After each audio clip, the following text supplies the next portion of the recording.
Rien que d'y penser, voilà, pour être honnête avec vous, je suis un peu stressé. Ça fait 2 ans que je révise et je me sens toujours pas prêt. Bonjour, je me présente, Kaïs Bouguetaya. Je suis un élève en classe préparatoire au lycée Alfred Kessler, voie économique. Je m'appelle Oumaima Stitou, je suis étudiante en 2e année de classe préparatoire au lycée Nicolas Brémontier à Bordeaux. Bonjour, moi c'est Sifax Khalifa. Je suis actuellement en prépa à Jean-Jacques Rousseau, actuellement à Sarcelles. Je vais faire taire tous les a priori. Ce n'est pas parce que nous sommes la dernière prépa de France qu'il faut nous prendre de haut. Voilà, c'était un petit message. Je suis Achar, étudiante en 2e année classe préparatoire ECS, lycée Mangazan à Angers. Bonjour, je suis Giovanni Anglesio-Maher et je suis en 3e année de classe préparatoire aux grandes écoles au lycée Jean Perrin à Marseille en ECT. Je me sens plutôt bien, de bonnes sensations. On reprend le travail, là, quelques versions, quelques thèmes. Quotidien d'un artiste. Mais oui, vous savez, les concours, soit ça passe, soit ça casse. Moi, je pense qu'il faut y aller en mode détente, puis après, on verra ce que ça va donner. Puis, voilà. Je dirais que plus les jours avancent, plus je me sens stressée, même si avant je les prenais fortement à la légère, mais maintenant que j'ai une école en tête, j'essaye de plus me motiver. Rien que d'y penser, voilà, pour être honnête avec vous, je suis un peu stressé. Ça fait 2 ans que je révise et je me sens toujours pas prêt.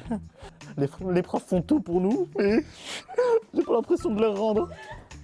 Pouvez nous passer à une autre question, s'il vous plaît? Je suis un peu stressée, ce qui est normal. Je suis confiante. C'est, je pense, le résultat de la régularité de travail. Je suis assez confiante et assez sûre de moi. Honnêtement, ça peut paraître paradoxal, mais je suis par moments assez détendu et soulagé que la fin approche, puisque moi j'ai fait ma prépa en 3 ans, puisque j'ai fait un bachelier professionnel.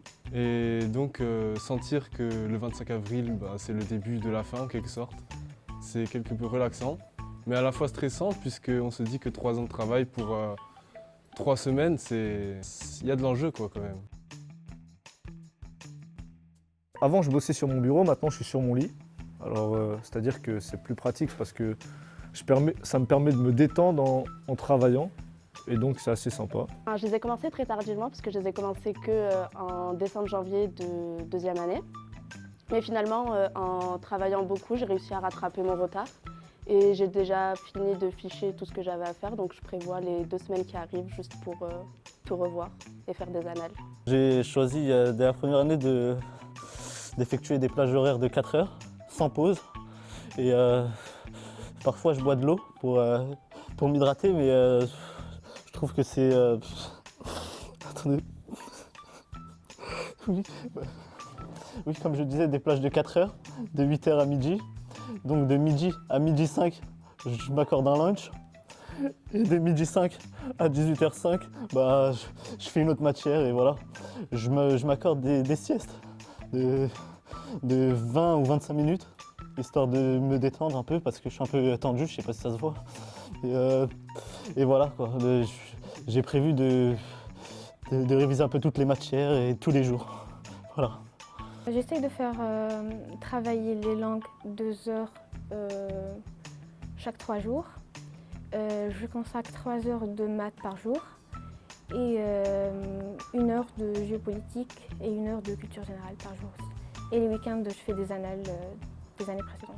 Du point de vue des révisions, je suis loin d'être l'exemple à suivre, puisque je suis assez irrégulier et disons que je me suis mis sérieusement en révision la semaine passée. Comme on dit, il vaut mieux tard que jamais, mais on va essayer de limiter les pots cassés et de limiter la casse. Mais je préconise quand même, malgré les révisions et malgré l'approche des concours, de quand même penser à se reposer et de ne pas se surmener parce que ça serait bête quand même d'être complètement KO le jour J, parce qu'on a tout donné, même s'il faut quand même tout donner bien sûr, mais savoir temporiser quand même. La prépa, franchement, au début, quand je suis allé, je pensais que ça allait être entre guillemets has-been, mais je trouve vraiment que c'est une expérience, c'est unique. Franchement, il faut y aller. Pour moi, si vous vous doutez, je vous conseille d'y aller parce que le programme, il est très vaste. On s'y plaît bien, on tisse des liens. Franchement, moi, je regrette rien. Pourtant, je pensais que ça allait me faire du mal et voilà, je suis encore en vie. Et donc voilà, moi je vous conseille d'y aller.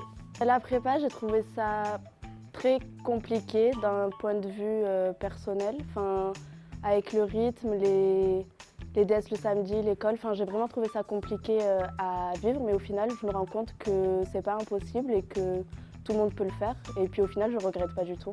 Je sais que c'est compliqué, mais la prépa c'est dur, mais la sortie c'est sûr. Donc voilà. Une très bonne expérience qui apprend des choses qui vont nous servir toute la vie. Par exemple, savoir gérer son stress, garder sa motivation, être dans la régularité. Pour moi, la prépa, ça a été vraiment une expérience incroyable, je trouve.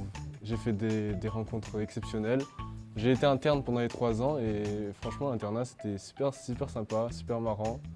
Une bonne ambiance conviviale et à la fois studieuse. Du coup, j'ai franchement passé 3 années exceptionnelles avec des professeurs vraiment marrants et sérieux à la fois. Du coup, je crois que ces années-là, je les oublierai pas.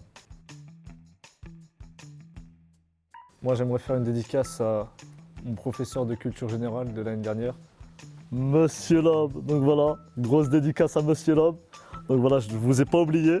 Donc voilà, donc j'ai bien tenu compte de votre citation qui n'avance pas, recule, Monsieur Loeb. Donc voilà, merci pour tout, Monsieur Loeb. À l'année prochaine, j'espère.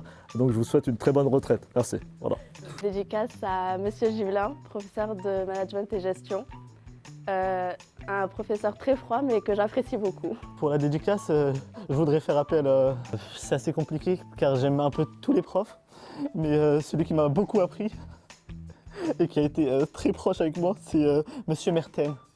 Monsieur Merten, un prof d'anglais, donc anglais, je fais anglais LV1. Et voilà, quoi, il a su me comprendre et il a su comprendre mes idéologies et voilà, quoi, me prendre comme je suis. Et donc voilà, j'aimerais passer un bonjour monsieur. J'aimerais faire une dédicace à tous mes profs, Monsieur Jousselin, Monsieur Roland et Madame de Vanoise. Alors là, un de mes profs qui me vient en tête, c'est peut-être mon prof de maths, Monsieur Fernandez. Un tempérament sulfureux, mais au fond de lui, c'est vraiment une petite crème. Mais un vrai bulldog à l'extérieur.